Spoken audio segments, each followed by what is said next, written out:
everyone, and welcome. You're watching Eagle News America. I'm Alan Basoyahe coming to you from Los Angeles. It's Thursday, the 27th day of May 2021. Tonight, we have updates from our correspondents across North America. Anna Cui in Las Vegas, Nevada. Clark County, Nevada surpasses 1 million COVID-19 vaccinations. Reports from our team in California. Marites Herrera in Granada Hills. LA County Library launches summertime outdoor programs for kids and teens. Brianna Andrade in Santa Clarita, California. LA launches multilingual public service announcement combating ethnic hate crimes. Prorrogacion in North Hills. LAUSD School District or LA Unified School District partners with Amazon to assist low-income high school graduates to continue education. For health news, in Union Township, Bureau Chief Carla Valdez reports about New Jersey releasing the 2020 report on the state's response to the opioid overdose epidemic during COVID-19 public health emergency. For technology news, Annabelle de Mesa in Glendale joins us tonight. E3 Expo makes a virtual return. For EBC Sports, Amin Santos in Las Vegas speaks to NBA fans about their take on the play-in tournament. Our Sacramento team shows us how to make some s'mores bark. Plus, tonight's roundtable is about desserts we can make from scratch. I am already grossly underqualified to speak about that topic. Our coverage begins now. As countries discuss launching a broad international investigation, the UN rights chief says Israel's recent deadly airstrikes on Gaza may constitute war crimes. Addressing a special session of the United Nations Human Rights Council, Michelle Bachelet voices deep concern about the high level of civilian fatalities and injuries from the attacks on Gaza. Israeli attacks resulted in extensive civilian deaths and injuries, as well as large-scale destruction and damage to civilian objects. These include governmental buildings, residential homes and apartment buildings, international humanitarian organizations, medical facilities, media offices, and roads connecting essential services such as hospitals. The result was their partial or total destruction. Despite Israel's claims that many of these buildings were hosting armed groups or being used for military purposes, we have not seen evidence in this regard. Although Israel undertook a number of precautions, such as advance warning of attacks in some cases, airstrikes in such densely populated areas resulted in a high level of civilian fatalities and injuries, as well as the widespread destruction of civilian infrastructure. There is no doubt that Israel has the right to defend its citizens and residents. However, Palestinians have rights too. The same rights.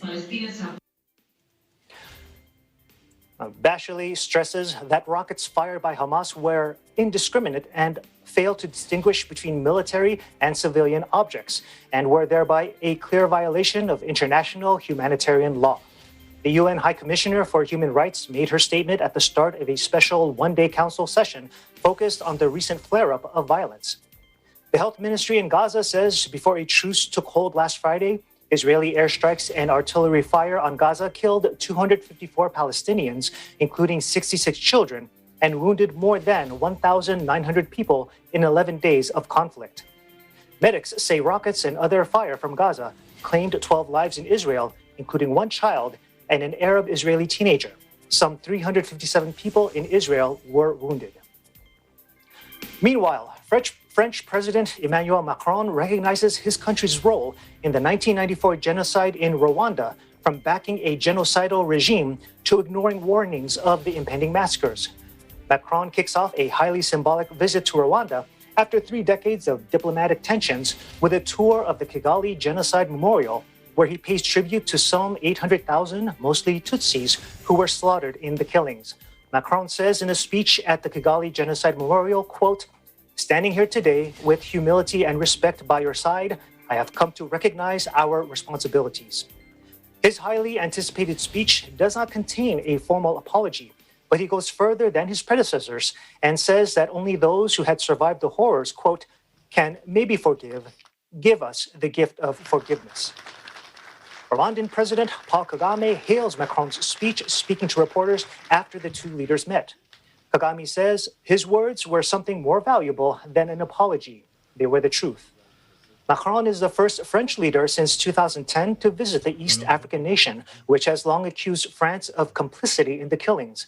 Macron says France was not complicit in the genocide, but he says France has a role, a story, and a political responsibility to Rwanda. She has a duty to face history head-on and recognize the suffering she has inflicted on the Rwandan people by too long valuing silence over the examination of the truth. Aged Nkuranga, president of the main Survivors Association Ibuka, says he is disappointed that Macron did not present a clear apology on behalf of the French state or ask for forgiveness. However, he says Macron really tried to explain the genocide and France's responsibility. It is very important. It shows that he understands us. The French president is on a one-day leg to Kigali before flying to South Africa Friday for a visit devoted to the coronavirus pandemic and vaccine production.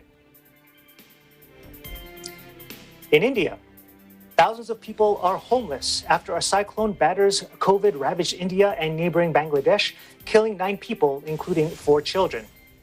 Cyclones are a regular menace in the northern Indian Ocean, but many scientists say they are becoming more frequent and severe as climate change warms sea temperatures.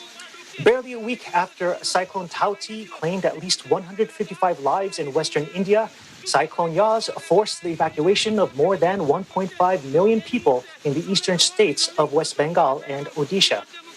The storm hit on Wednesday with torrential rain and howling winds gusting up to 96 miles an hour, equivalent to a Category 2 hurricane. Waves the size of double-decker buses pounded the shore and swamped towns and villages along the coastline, exacerbated by a higher-than-normal tide because of a full moon. Officials say 2 people died in West Bengal, 2 in Odisha, and 5 in neighboring Bangladesh. In southern areas of Bangladesh, although not in Ya's direct path, the sea smashed through water defenses and inundated thousands of homes. West Bengal Chief Minister Mamata Banerjee says more than 300,000 homes have been destroyed. Low-lying areas of state capital Kolkata were also flooded after the Hooghly River rose. West Bengal Disaster Management Minister Javed Ahmed Khan says rescue efforts were being complicated by villagers refusing to leave their homes and because of fears about coronavirus. Tens of thousands of people flee the Eastern Democratic Republic of Congo city of Goma towards neighboring Rwanda after authorities warn of possible new eruptions from the Nyiragongo volcano, including underneath the nearby Lake Kivu. The city has been on edge since Africa's most active volcano erupted on Saturday, leaving at least 32 people dead. The military governor of North Kivu province, General Constant Ndima, says right now an eruption on land or under the lake cannot be ruled out, which could happen very soon and without warning. He says an evacuation of part of the city had been ordered and urges residents to leave calmly. Tens of thousands of residents fled Goma last weekend after Nyiragongo erupted on Saturday night, many across the nearby border to Rwanda before returning. But strong aftershocks have continued to rattle the city, leading some buildings to collapse and leaving residents fearful. The volcano spewed out 2 rivers of molten rock during the eruption, one of which came to a halt on the edge of Goma after obliterating villages in its wake. Local volcanologists have recorded hundreds of aftershocks since Nyiragongo, which sits just 8 miles from Goma, roared back to life. Dima says the latest data, including on deformation of the ground, indicates the presence of magma under the urban area of Goma, with an extension under Lake Kivu. He says the situation can change rapidly and is being constantly monitored. The governor says there were extra risks associated with the interaction between magma and the lake, including the emission of potentially dangerous gases at the surface. Dima says authorities had arranged transport towards Sake, around 12 miles west of Goma, in each of the 10 districts of the city affected. He says people should take the bare minimum with them to make sure everyone has a chance to get on. Now for COVID news.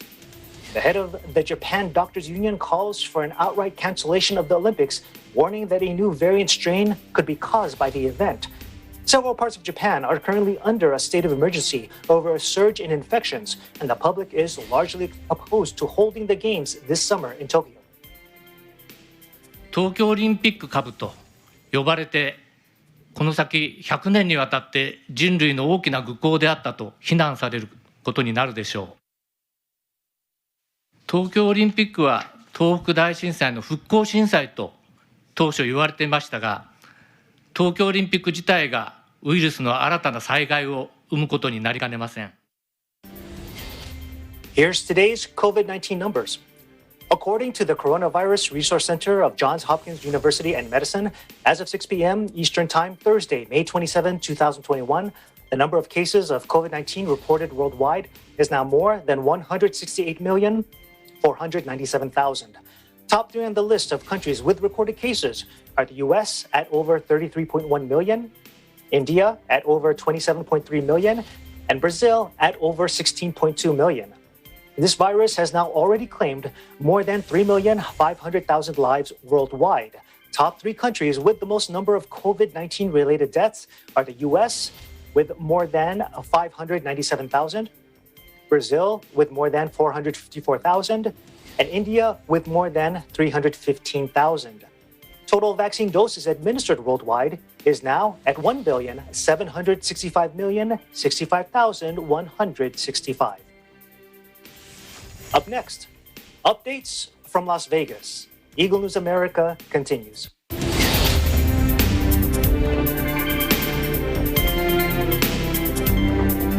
Na-excite ako dahil solid po yung lineup ngayon. Papatunayan ko na sa grupo man o solo performance kaya-kaya kong maipagsabayan. Papatunayan ko ngayong ilog na hindi dito magtatapos ang aking karera. Isa na namang umaatikabong bakbakan sa siyawan ang aming hatid sa inyo as we head into our monthly finals. This is Tagisan ng Galing Part 2 Dance Edition. This program is supported by China Bank. Your success is our business. Ang iskinitang kay siki, dumuyan sa ating himig, at sa kalsadang kay dilim, nag-ilaw ang pag-ibig sa dating Hi, kami po ang Fly 109. I'm Dem. My name is Sean. Ayun ako si Jeric. Abangan niyo po kami ngayong linggo Sa Letters and Music from 1 p.m. to 2 p.m. dito lamang sa Net 25. See ya!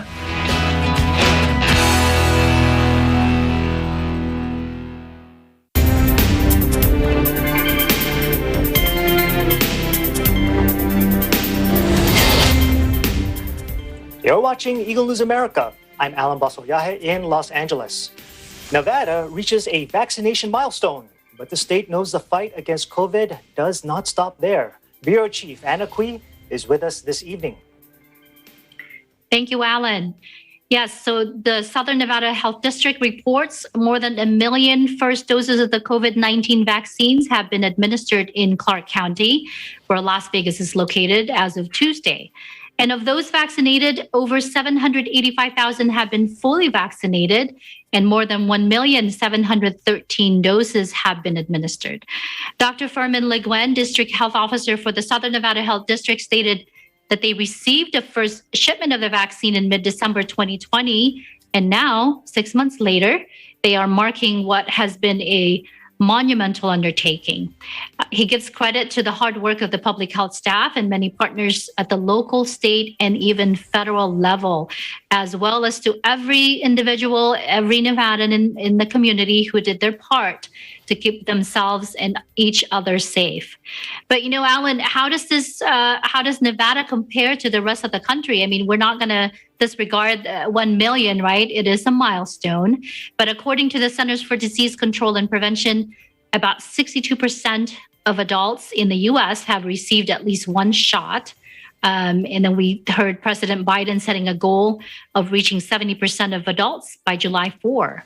So, you know, Nevada is showing just a little bit behind, because according to that same data from the CDC, the state has 46% of adults fully vaccinated. Here in Clark County, we are at 42%. And officials say the goal of a 75% vaccination rate may not be realistic. On Sunday, I reported that that's due to just vaccine hesitancy. The latter part of the population is really those are the ones who does not want to be vaccinated for their own personal reasons. It's certainly not for lack of effort on the part of local public health officials here, because in addition to mass vaccination sites, we still have two big mass vaccination sites, Las Vegas Convention Center and one of the Texas Station Hotel. The health district alone plans 17 pop-up clinics this month, at community gathering places and events. And then we also have different vaccination sites in the community level at North Las Vegas and also in Henderson, which is a suburb here in Las Vegas. The health district plus other public and private entities continue to hold those events, even at churches, recreation centers, consulates, and of course we also have all the different pharmacies offering vaccinations daily. Officials with the Southern Nevada Health District plan to close the convention center and Texas Station sites in mid-June because they want to focus more on the targeted neighborhood-oriented pop-ups to reach those hard to reach people that don't have maybe transportation to get to the vaccination site. The health district will also begin a clinic series this summer at middle and high schools, connecting with patients of all ages and especially newly eligible adolescents. In Las Vegas, Anna Cui, Eagle News. We live in interesting times. Back to you, Alan. Anna, we know full well that cities and counties in the United States, we've seen them offer incentives for people to get vaccinated. Are there any plans like that for Clark County? Well, I wish I could say no, Alan. Besides the incentives that I've read about or I've seen, we've seen in North Las Vegas they gave out gift cards, raffles for show tickets that are going to be opening up here shortly in the Las Vegas Strip. I've seen donuts being given for free as an incentive to get vaccinated. I don't think according to health officials, it may be easy for, we heard in Ohio, right? Oregon. I heard yesterday Colorado is giving away like $1 million lottery promoting vaccination. But here in Nevada, that's not going to happen, at least not as of right now. They say it's not that easy. They actually reached out to, maybe some sponsors, some private companies that would sponsor those kind of giveaways, but no one has responded positively to that. Alan? Free donuts, you say? I wonder if I can get vaccinated a second time. But speaking of food, Hannah, desserts from scratch. I think you might have heard at the beginning of the broadcast, I am grossly underqualified for this topic of discussion. But what about yourself? Are desserts from scratch something in your wheelhouse? And if you have a recipe, is it yours or did you get it from some other place? Well, I can only think of one thing that I make from scratch. And do you want me to tell you now or later? Oh, you can tell me later. But is it something that you invented or something you copied? Oh no, it's an old-time favorite, I would say. Filipino favorite. Oh, okay. I can't wait to hear about it. Anna, thank you so much for that report. Thank you, Alan. Ready for that summertime book list and more? Eagle News correspondent Marites Herrera tells us what county libraries in Los Angeles are adding to that summer library fun. Thank you, Alan. Now, when one thinks about the public library, the setting that may come to mind is a well-lit, air-conditioned building where the public can spend a quiet day surrounded by literature. However, from June 1st to August 31st, the Los Angeles County Library is launching outdoor programs for kids and teens. Since it'll be a summertime, the well-lit part of the library experience is covered, but not so much when it comes to the air conditioning. Be that as it may, the draw of the arts and crafts, pun intended, may be too appealing for young people to resist. And there is a wonderful assortment of activities geared for audiences from 3 years old to teenagers. Listen to this partial list: decorating miniature bugs, dance around the world, which is all about the cultural dance and from different countries, story time, origami, short play performances, magic and comedy shows, performances from the Box Tales Theater Company, which is being advertised for both kids and teens. And how about the experience of the moving and energetic presentation of Japanese taiko drumming? This is the other high output events are on the docket for the summer of 20 participating libraries. But before you go out and restock or replace last summer's supply of sunscreen, just keep in mind that all of these outdoor activities require advanced registration. And a quick check for the LA County Library website reveals that some events are already fully booked. However, there is an option to join on a wait list. Another thing to keep in mind is that not all of the participating libraries will have the same activities.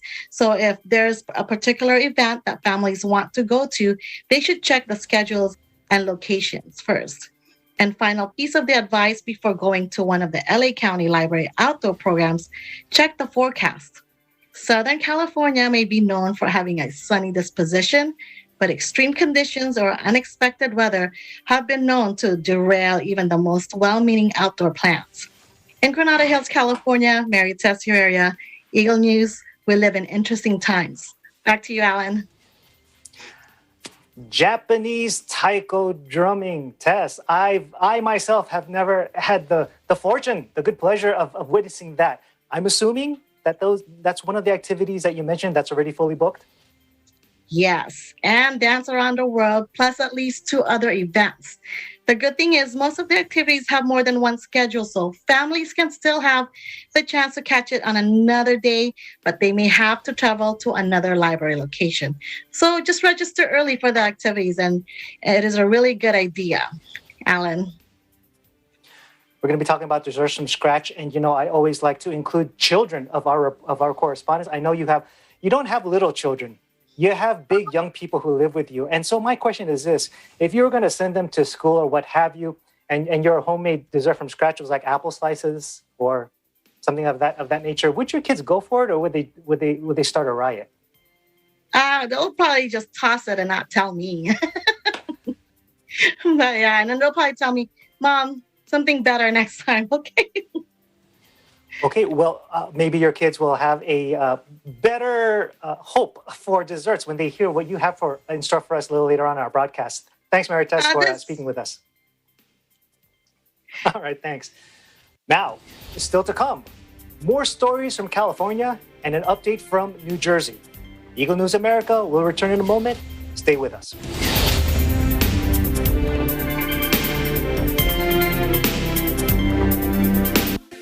Factual. We have to defeat the virus everywhere. Timely information. Balanced, not only in the country, but also abroad. I'm certain of one thing. Interviews that people need to know. Watch Aguila Pilipinas. A 1-hour newscast of reports coming from regional hubs in Luzon, Visayas, and Mindanao. Know the important updates in Asia in ASEAN in Focus.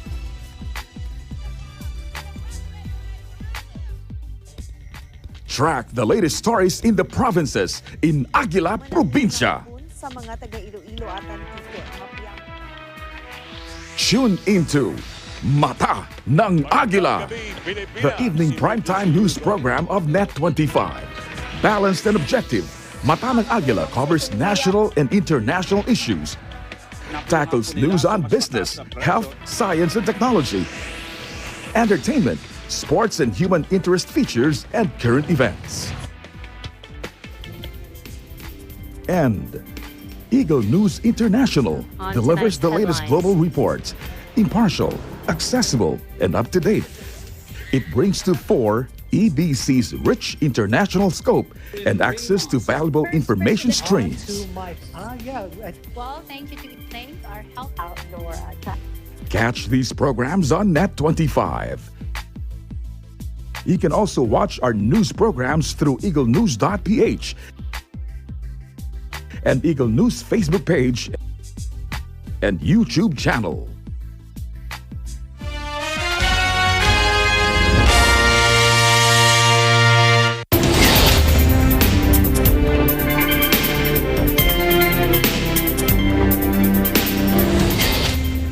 This is Eagle News America. I'm Alan Basoyahe in Los Angeles.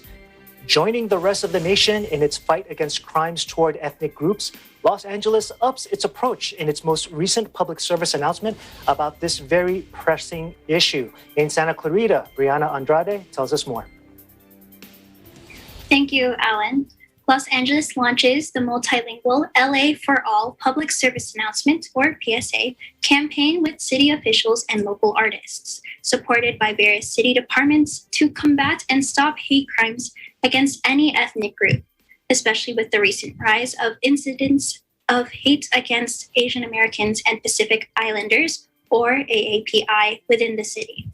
The campaign is a combined collaboration between the Civil Plus Human Rights and Equity Department, or LA Civil Rights, with various city departments like the City of LA Human Relations Commission, LA Sanitation and Environment, the Los Angeles City Department of Public Works Bureau of Street Services, LA Department of Cultural Affairs, LA Public Library, and LA Bureau of Street Lighting. The LA for All PSA campaign features artworks created and designed by local artists in different languages, reaching out to the city's diverse ethnic groups and focuses on solidarity, diversity, belonging, and inclusion. These artworks will be placed on the trucks of the LA Sanitation and Environment, as well as at bus stops, libraries, and airports throughout Los Angeles.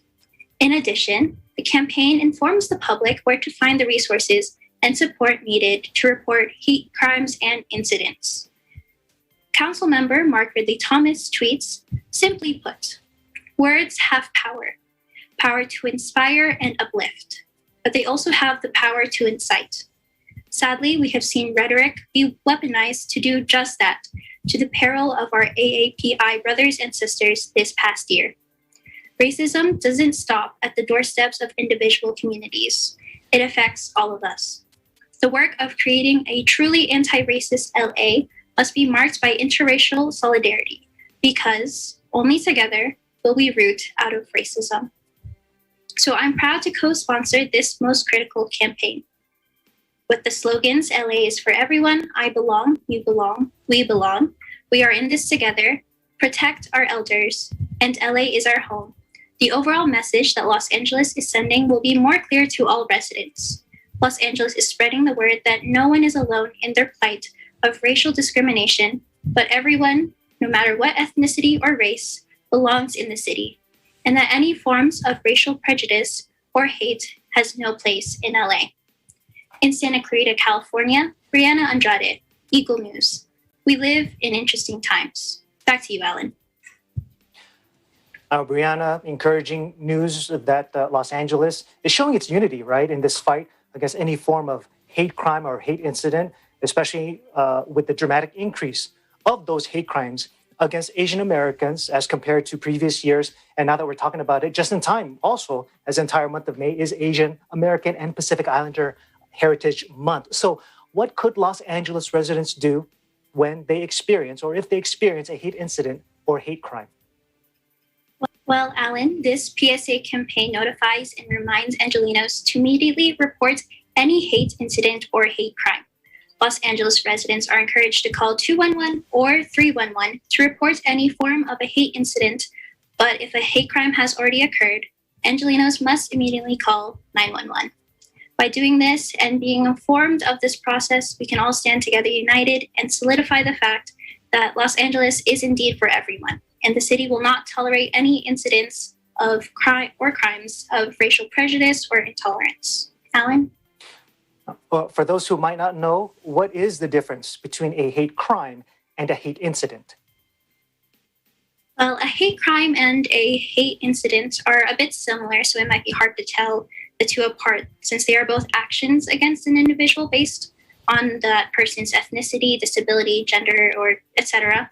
The big difference is that the hate incident is not necessarily a criminal action and can include situations of posting hate flyers in a public place or even hate graffiti in a public location for everyone to see. Alan?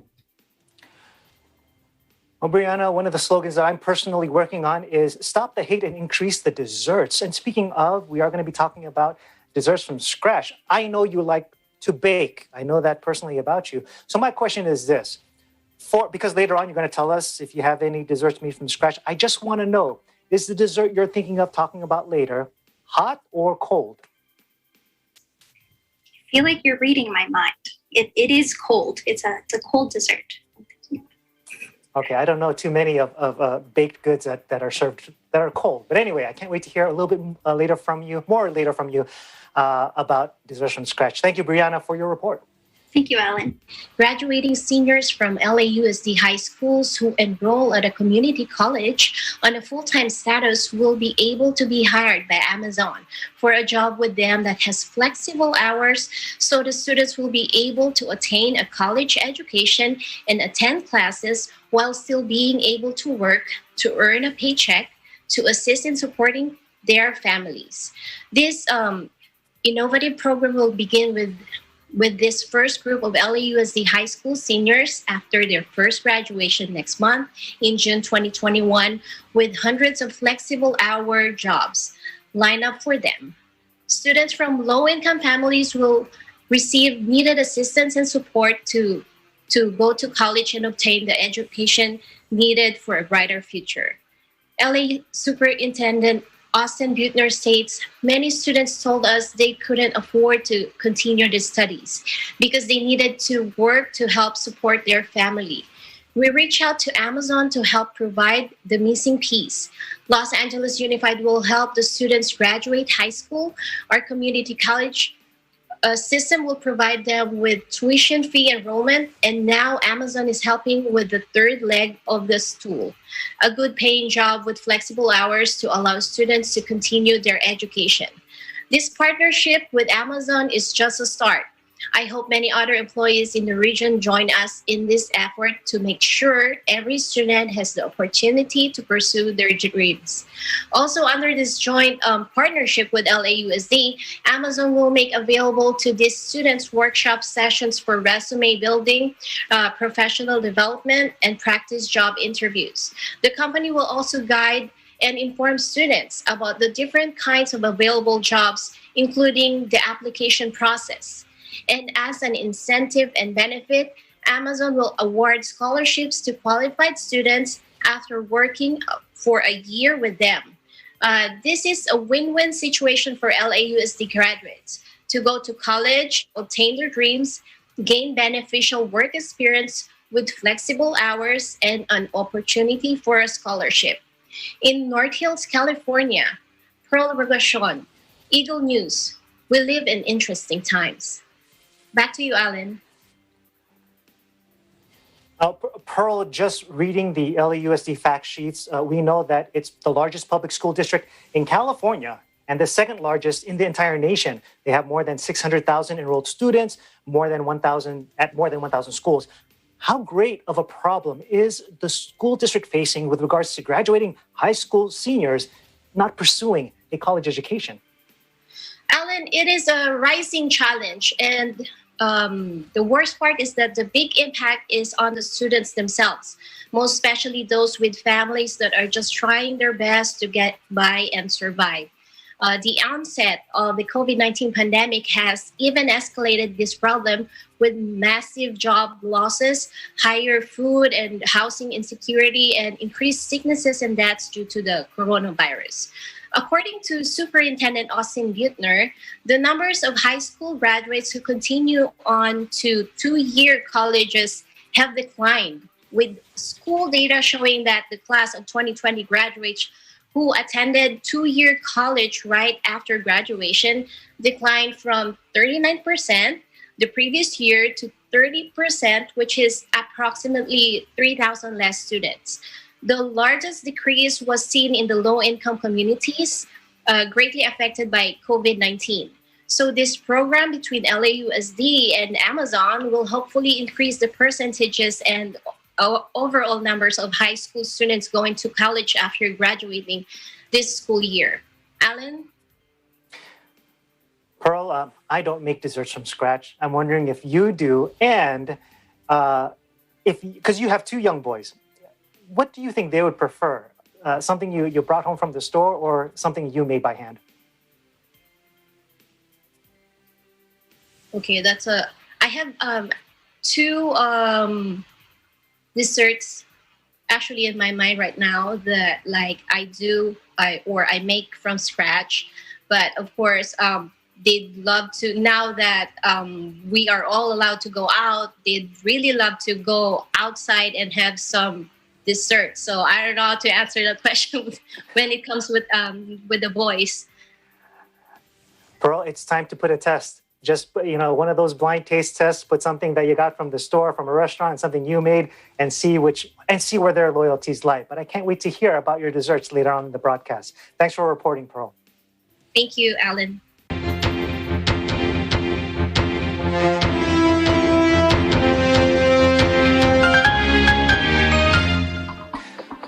In New Jersey, the 2020 report on the state's response to the opioid overdose epidemic during the pandemic has been released. Bureau Chief Carlo Valdez files this report. Thanks, Alan.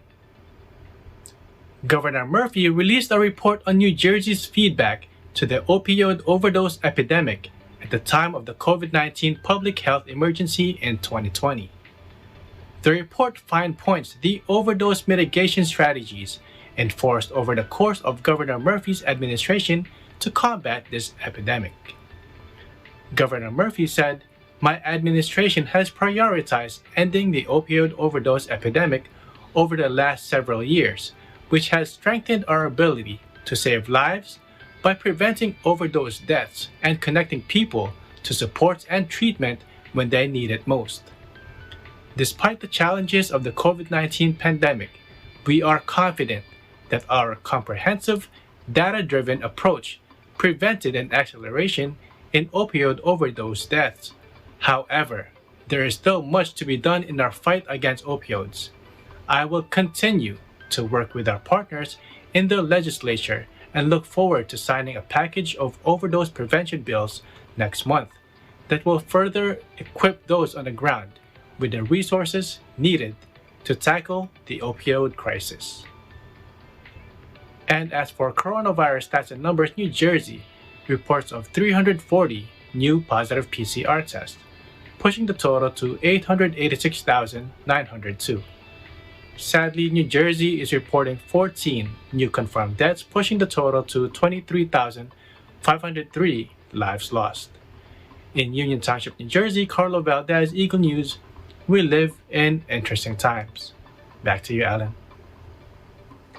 Thank you, Carlo, for that informative report. Up next, technology news and EBC Sports. Plus, learn how to make s'mores bark. Oh, and tonight's roundtable is about desserts from scratch.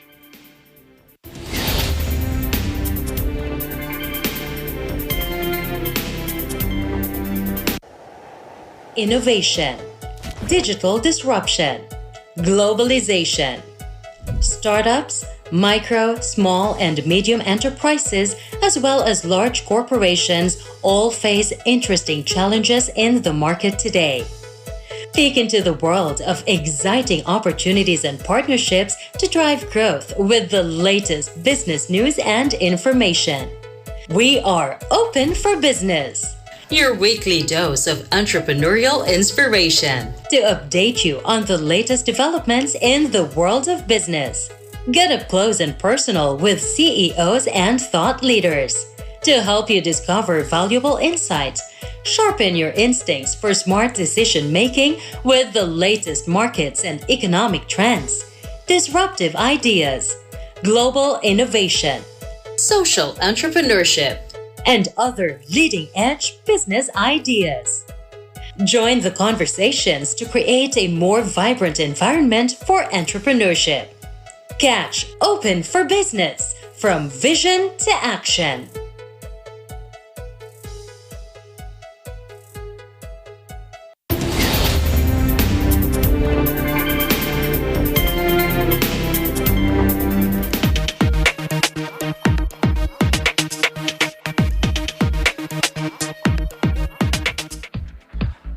tech news. Eagle News correspondent Annabelle de Mesa tells us about this year's Electronic Entertainment Expo, or E3, and how organizers are planning to reach the eager fans.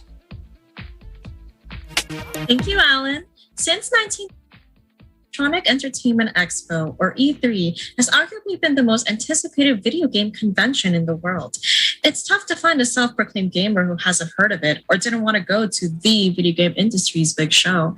Unfortunately, plans for a refreshed and reimagined E3 came to a halt in 2020 when, on a global level, the COVID-19 pandemic forced conventions such as E3 to be canceled. However, from June 12 to June 15, the E3 Expo makes a virtual return. Many people may have been hoping for an in-person event, but they can take solace in having instant access online instead of waiting in hours-long lines for 3-minute demos. Early announcements of Xbox, Nintendo, Capcom, Konami, Take-Two Interactive, Warner Brothers Games, and Ubisoft presenting this year elicited cheers in online forums. These ovations get even stronger when Square Enix, Sega, Bandai Namco, Razer, and several other companies confirmed their attendance too. If you're into indie gaming, have no fear. Indie developers and publishers will be there as well. So what can we expect at E3 at 2021? Well, we can expect announcements, big ones. Trailers and never-before-seen footage of long-awaited games will stimulate the senses. If you miss the sights, sounds, and traffic jams of the show floor, attendees can still visit the virtual booths where exhibitors can set up shops and host mini events. E3 will broadcast at no cost, which means that viewers can attend virtually on streaming platforms such as Twitch and Facebook Live. Or they can also watch the show by downloading the E3 app. Will E3 2022 bring back the in-person format? The general consensus is that as long as the worldwide health crisis continues to recede, the answer is yes. Knowing you're a popular video gamer, Alan, we have an idea what you're looking forward to next year. In Glendale, California, Annabelle de Mesa, Eagle News, we live in interesting times. Back to you, Alan. Oh, E3, how I've missed you. Now, Annabelle, talk about this the E3 app. Which I myself, I got to be honest, I've yet to download. In past years, the app, basically kept us on track by, providing us maps, schedules, and information about last-minute events. And I got to tell you, Annabelle, those last-minute events were a crowd pleaser. How different is the app this time around? Well, Alan, I think one of the biggest changes, and this is, of course, due to the show being streamed, is that you can watch E3 on the app and the online portal. Other cool features are that the attendees can create their own profiles, jump from forum to forum, something which is nearly impossible in in-person shows, and follow leaderboards. When attendees get tired from the virtual fun, they can take a breather and join other guests in an online lounge. So maybe virtual conventions will become the new normal. Alan? Yes, well, I vote for the old normal. Forget about this new normal. Annabelle, I'm just going to kind of showcase how kind of old I am. You mentioned that 1995 was the very first E3. I hate to admit this. I was at the very first E3 in 1995. No way. Yes, and back then, waiting in line for 30 minutes or so was really how it was to get to a game, to a kiosk, start playing. The past E3s, it's more like you're waiting 3 hours in line just to do like sounds a quick, about right. It's crazy. So I want to ask you your own experience. Is there anything that you're willing to wait in line for 3 hours just to have a chance at getting? Ooh, that's a good question. For the most part, the longest I've ever waited for an event that was worth it were concerts. So, of course, if we go to a concert where it's a first come, first serve kind of thing, we will definitely wait 3 hours or even more than that earlier, just so we can get a good seat on those in live concert music. Well, E3 is sort of like a concert in and of itself because it's a very festive occasion. You know what? The next time E3 goes live, which it will in 2022, you and I should team up and go check it out. Now, Annabelle, we're also going to be talking about desserts. Okay? I want to ask you, are you someone who can make desserts from scratch? Don't tell me what it is that you make. Or are you someone who prefers to just do a store-bought run? Well, I used to have the patience to bake goods, but these days, if I'm craving something sweet, I go for the more convenient methods.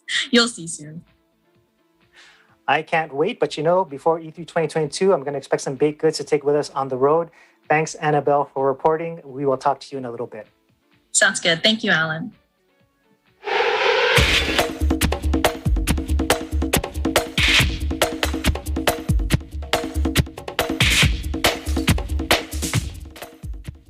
Now for EBC Sports. The first round of the NBA playoffs is underway, but before they started, Eagle News correspondent Aljamain Santos was in the Bay Area for the play-in game, where the Golden State Warriors took on the Memphis Grizzlies. He spoke to basketball fans to get their take on the play-in tournament format that the league implemented this year. Here's the report. Ever since its inception as a solution from Commissioner Adam Silver, the play-in tournament for teams have had mixed reactions among players and fans. Before the pandemic that swept the world, it was the top 8 from the East and West that determined the playoffs. But that has become a thing of the past. So far, I have mixed feelings about it, but personally, I kind of like it because I like the intensity and the excitement of the tournament. Yeah, I'm a fan because it at least gives a few more teams a chance to kind of snag that playoff spot, even if they don't really place in the top 7 or so. Yeah. I like how it kind of raises the competitiveness of the NBA because the low seeds really have to earn it to get their spot in the playoffs. Yeah, and I think it's just overall very entertaining to see teams compete for that spot. I kind of like how it kind of gives teams I guess in a way a second chance to kind of qualify, and I think it also creates some pretty good gameplay because people are kind of fighting for that those few spots so that they can go play and compete in the playoffs. I think there is an advantage for the bottom seeds because then again, they probably wouldn't have gone to playoff seed if they don't have this tournament. I definitely think there's a bit of a disadvantage because they have to play so many games back to back, and that takes a lot of energy from them, and so other well-rested higher seeds probably have a big advantage over that. The Memphis Grizzlies faced the Golden State Warriors to determine the 8th seed in this play-in tournament, and the Grizzlies came out the victors to solidify their spot.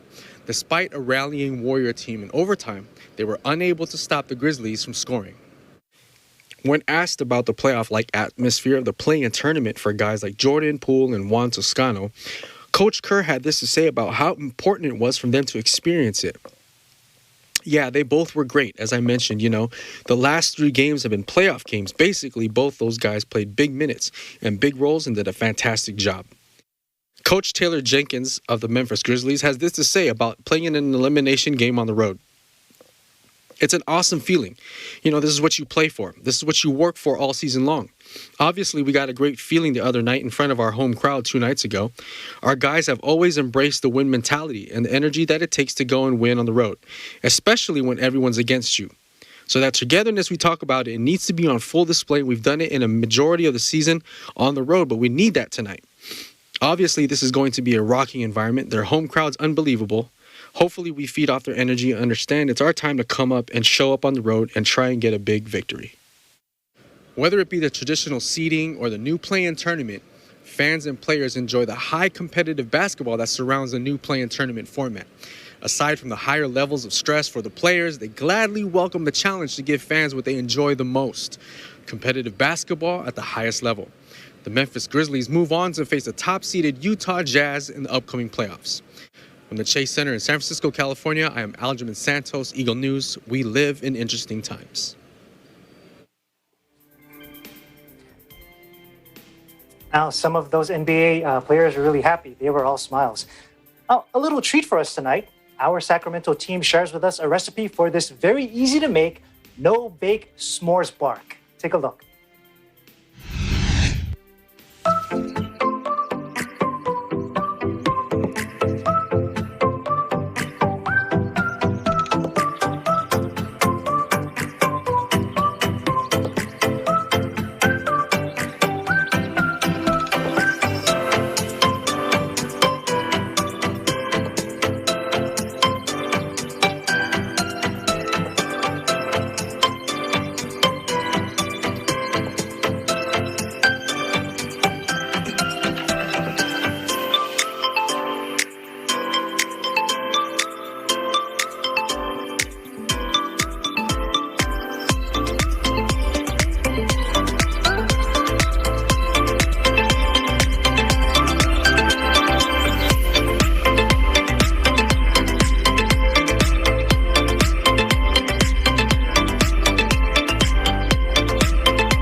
I don't know about the rest of you, but I think I just discovered my brand new dessert from scratch. Thanks so much for showing us how to make those no-bake s'mores bark.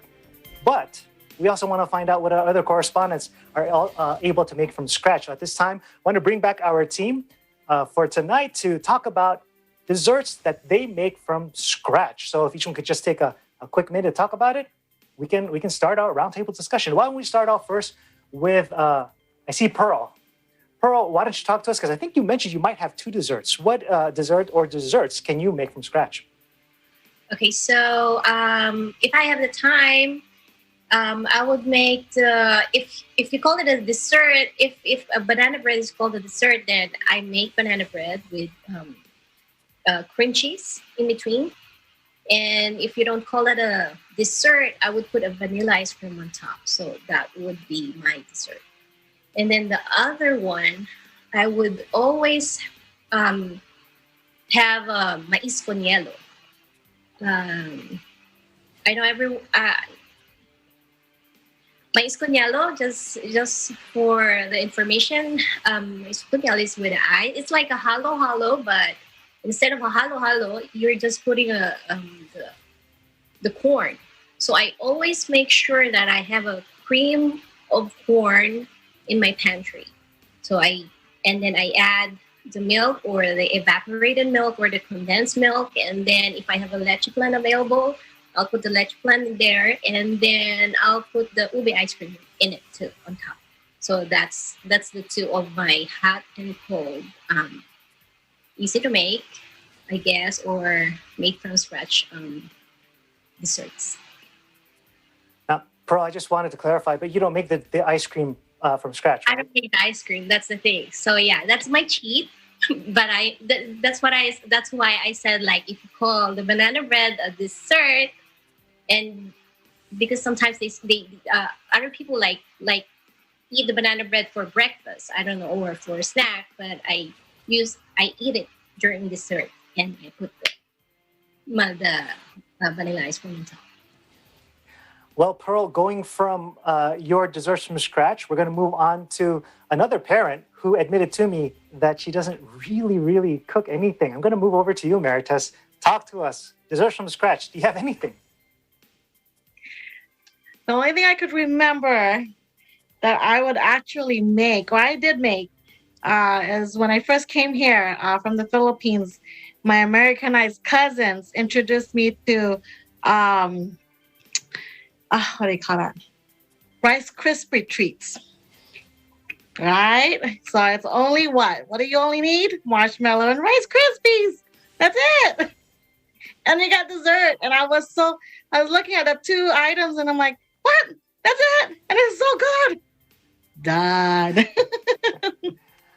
Now, Tess, how about your kids? Do they like the Rice Krispie treats that you've made, or have you made them for them yet? I taught them that's for sure. And they got it from me. They're lazy. Just kidding. But yeah, they love Rice Krispies. But then we're all the sweets, so whatever sweets you throw on us, we'll get it. Thanks, Tess. I think you're a genius. You taught your kids how to make it for you. I'm going to move on now to Anna. Desserts from scratch. What do you have for us? So, Alan, earlier when you asked me, the first thing that came to mind was champorado, because it's a no-time Filipino dessert. But see, now that I think about it, maybe it's not dessert for some. So it's real simple to make, right? Cal roast rice with some dark chocolate mix. And then I remembered I also make fruit pizza. I make some pretty good fruit pizza. Sugar cookie as the base, put some Philadelphia cream cheese on top of that, and then cut up fruits on top, and you bake it, and it's fruit pizza. It's very good. Alan? Without a doubt, Anna, I am going to visit you there in Vegas, and I can't wait for that fruit pizza. And the champorado you're talking about, I had my Filipino mom used to make it. That was really good, especially when I wasn't feeling well. Thanks for bringing back some good memories there. Brianna, what about you? You said cold. What is your cold dessert from scratch that you have? Last year, my parents bought for me an ice cream churner. So from then on, I've been making a lot of ice cream from scratch. So it's a pretty intense complicated thing to do, but I've been doing it for quite a while, and I think I'm pretty good at it. So besides ice cream, I make a bunch of other like cakes and cookies. Like you said, I love to bake, so I love making desserts from scratch. Please, Brianna, continue baking and just put some of that homemade ice cream on top of it for me. I'll certainly collect it sometime soon. All right, now let's go ahead to Annabelle. Annabelle, talk to us. What is your dessert from scratch? Well, dessert, in my definition, is just a sweet treat after a meal. And considering that I like to save money and try to cut back on sugar, and I don't really cook for fun, what I do is make something called spoonful of Nutella. So what I do is I get a jar of Nutella, a clean spoon, I take a big scoop of Nutella from the jar, and I just eat it straight from the jar. I mean, of course, I don't double dip the spoon and, spoil the whole thing. But, I believe there's so much sugar in Nutella that it's basically more like hazelnut flavored sugar. And I believe a scoop is like 300 or so calories or more, which is like almost the same calorie take as an ice cream that I usually get sometimes. So that is my homemade dessert. Homemade-ish dessert. And you know what? I couldn't agree with you more. I have something kind of close to your spoon full of Nutella. I have something called Twinkie with whipped cream on it. Hey, you know what? Everything all of you mentioned sounds so sweet. We also want to give a sweet shout out to, of course, none other than our frontline workers, our first responders, essential workers. Let's all give them a well-deserved round of applause. We appreciate all that you do for us. And that is today's Eagle News America. Thank you for joining us. I'm Alan Basoyahe. We live in interesting times.